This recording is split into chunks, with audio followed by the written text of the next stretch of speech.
You were brilliant there, got off to a really great start. Second set was a little bit tighter. Do you feel Lauren elevated her game, or did you feel you dropped a little bit? Well, I think I didn't got enough first serve percentage when I was leading 3-2 up.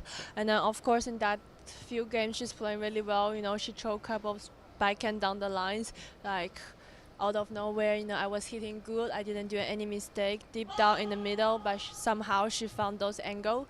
But I'm just happy to keep going on and then finish the match straight on 2 sets. Well, you served 12 aces today. When you did get your first serve in, you won a high percentage of points. So when your first serve is working, gosh, it just opens up the whole game for you. Do you feel much freer when your serve is in point? Of course, because serve is the only shot you can control. You toss by yourself, you hit by yourself.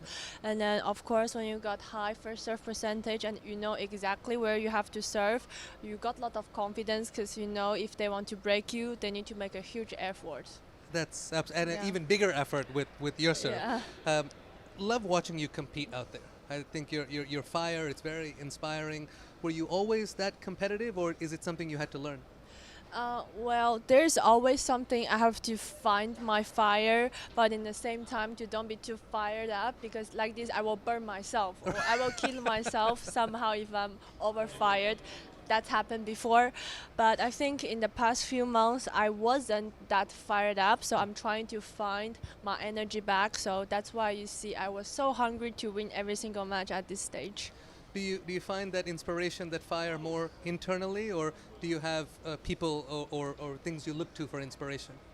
I always find the fire deep inside me, but of course my team helped me to even push myself better, because on my team they want me to be better player, and then we are trying to reach higher target. I still have my dream out there, so no more to say. The fire is already enough. It certainly is. It's very, very bright. Not only is your tennis brilliant, but you're absolutely shining off the court as well. You're a Dior ambassador. You're a Beats by Dre ambassador. You're matching your headphones with your outfit. All of this must be curated and planned. Do you help plan all of that? Actually, yes, I do. A few weeks ago, I know I'm gonna play Nike outfit with purple dress. So, and I know Beats wants to make some customized headphone for me. So I say I want purple, mixed with some stars, and I have to show you things.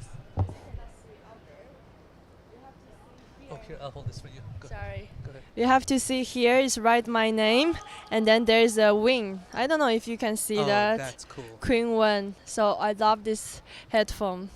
That is very cool with the wings. Do you?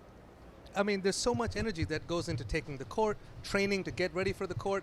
Is this a relaxation for you to be able to give time to all these other aspects of being a superstar? I think, yes, I think my philosophy is everything to do different outside of tennis can help you get more focus on tennis. And then I read a funny sentence called one task all the time. Like if I'm always focused on court, and then when I'm ever doing shooting, I enjoy the moment because the people there is so different. In tennis you can see behind we're all competitors, Right. and then we want to kill each other on court. But when you're going on the fashion, everybody is so relaxed, so chill. It's totally different atmosphere, which is I love it. I cannot fire it up all the time. I need some relaxed people with me sometimes. It's a different element of life. Love to hear you talk about this. Speaking of a different element, you and I, we did a taste of tennis last year in New York.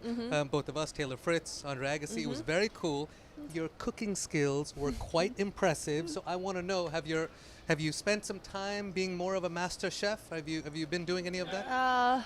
Actually, no. When I'm back home, or I eat my mom's food, or I go out for some healthy restaurant. I mean, the only things I cook is the breakfast, maybe some fried eggs by myself, put avocado on the toast, and that's all I did the past years at least. That's clean gains. Yeah. I love that. What's mom's best dish? Oh, of course, Chinese food. She had plenty, but because I'm a tennis player, I try to ask her to put less oil, only salt and pepper. The simple stuff. Man, mom's cooking sounds fantastic. Yeah. Back to the tennis. You're moving on here. You look great in the first round. I'm sure you'll continue to improve as you work through the draw. You'll take on the winner of Taylor Townsend and Putin-Seva next. Two very different players. Yeah. Do you have a preference against playing more of a baseliner or sort of a serve and volleyer? No, I really don't have a preference because somehow when I step on court, my only target is try to beat the player in front of me. Doesn't matter how she plays. So I really don't matter. But one funny thing with these two players is actually I think I lose against them last time I played with. Like Taylor Townsend, I lost against her when I was 16 years old, my ever first in Miami Open qualies. And then, yeah, Putinetsova, I lost, not I lost, it's like I retired from the match in Madrid because I was injured there. So I'm very hungry for my next match. Yeah. Well, I think you're a very different player now than you were back then. We'll let you go get some rest.